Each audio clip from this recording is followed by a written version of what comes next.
नमस्कार, आप देख रहे हैं डॉक्टर साहिब, आपके साथ मैं हूं मुस्कान। दर्शकों, आज के इस एपिसोड में हम बात करेंगे ब्रेस्ट कैंसर के बारे में।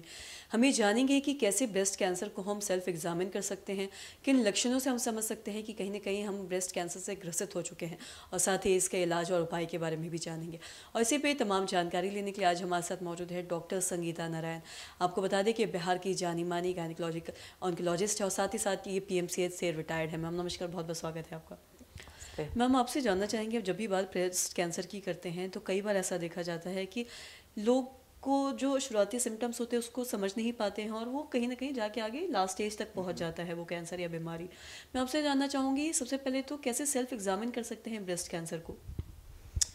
शुरुआती स्टेज में लोग बहुत नज़रअंदाज कर देते हैं, चाहे फिर नीम हकीम इलाज कराते हैं और बीमारी बहुत बढ़ जाती है और तब पहुंचते हैं तो उसका रिजल्ट इलाज का उतना अच्छा नहीं हो पाता है। तो अगर हम जागरूक रहें और सेल्फ ब्रेस्ट एग्जामिनेशन करते रहें और या कुछ लक्षण होने पे तुरंत ही स्पेशलिस्ट से जाके दिखाएं तो बहुत अच्छा रहेगा।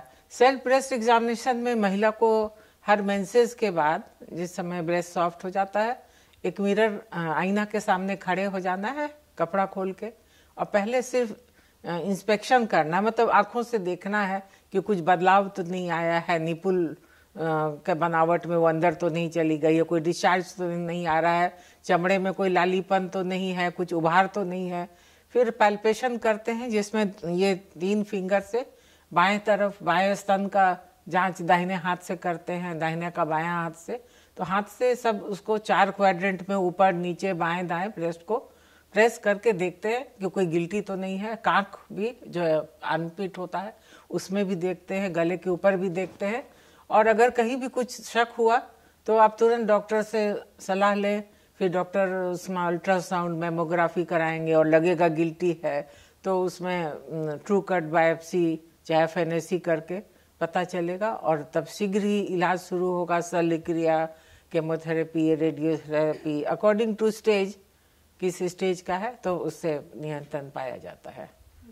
और साथ ही अगर हम ब्रेस्ट कैंसर की बात करें तो किस उम्र में ये ज़्यादा देखा जाता है? क्या किसी भी उम्र की महिलाओं को, चाहे वो बच्चियां हों, किशोरावस्था में हों, या फिर एक उम्र के बाद ही, क्या किसी भी उम्र में देखा जाता है ब्रेस्ट कैंसर? अधिकतर तो वो 40 साल के बाद पाया जाता है, लेकिन आजकल कम उम्र में भी देखा जा रहा है। इसलिए शुरू से ही करीब 20 साल के बाद से ही अगर नियमित जांच कराते रहे और डॉक्टर के पास जाए तो डॉक्टर से भी जांच करा लिया जाए ब्रेस्ट एग्जामिनेशन। कोई एंटीनेटल में जा रही है तो उनका भी ब्रेस्ट का एग्जामिनेशन होना चाहिए ताकि वो पता चल जाए। और साथ ही अगर किसी को ब्रेस्ट कैंसर हो जाता है, आज हम देख रहे हैं कि बहुत सारे सेलिब्रिटीज़ भी हैं जो कहीं ना कहीं ब्रेस्ट कैंसर से जूझ रहे हैं और उनका ठीक भी हो जाता है वो।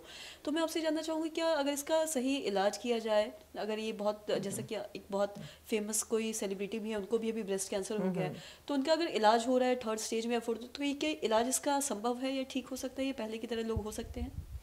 नहीं, सही समय पर बीमारी का पता चल जाए और सही पद्धति से इलाज हो तो वो बिल्कुल ही क्योर हो जाता है। स्टेज 1-2 में 90% से ऊपर लोग का ठीक हो जाता है।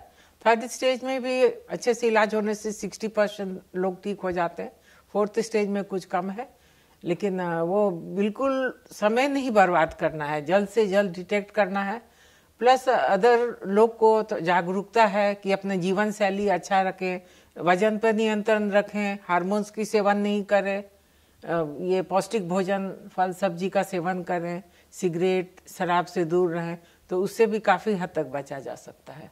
जी, हाँ, जैसे आपने सिगरेट और बाकी चीज़ों के बारे में ही बात की है, तो हम कई बार ऐसा देखते हैं लंग कैंसर या माउथ कैंसर, टबैको, ये सब का सेवन करने की वजह से हो जाता है। मैं आपसे जानना चाहूँगी, अगर अल्कोहल हो गया, टबैको हो गया, सिगरेट, ये सब, तो ये सब भी क्या एक कारण बन सकता है कैंसर होने का, चाहे कोई भी कैंसर की अगर हम बात करें? वो जैसे कि टोबैको है तो टोबैको से सर्वाइकल कैंसर, लंग कैंसर, लैरिंग्स का कैंसर, थ्रोट का कैंसर, ये आपका किडनी का कैंसर वगैरह हो सकता है। और शराब का तो रिलेशन देखा गया है ब्रेस्ट कैंसर से, लीवर कैंसर, ब्रेस्ट कैंसर। जी, बहुत बहुत शुक्रिया तमाम जानकारी देने के लिए। तो आशा करते थे दर्शकों कि आप भी समझ पाए होंगे कि ब्रेस्ट कैंसर को कैसे सेल्फ एग्जामिन कर सकते हैं और साथ ही साथ क्या कुछ ऐसे लक्षण हैं जिससे आप समझ सकते हैं कि आप कहीं ना कहीं ब्रेस्ट कैंसर से ग्रसित हो चुके हैं और खासकर किन चीज़ों को आपको इग्नोर करना है, किन चीज़ों का आपको सेवन नहीं करना है ताकि आगे जाके आपको ऐसी कोई भी बीमारी ना हो। तो आशा करते हैं जो तमाम जानकारी है आपके लाभदायक रही। तो आज की इस वीडियो में इतना ही। अगर आपने अब तक हमारे चैनल को सब्सक्राइब नहीं किया तो तुरंत कर ले, साथ ही हमारे फेसबुक पेज को लाइक करें। वीडियो देखने के लिए आपका धन्यवाद।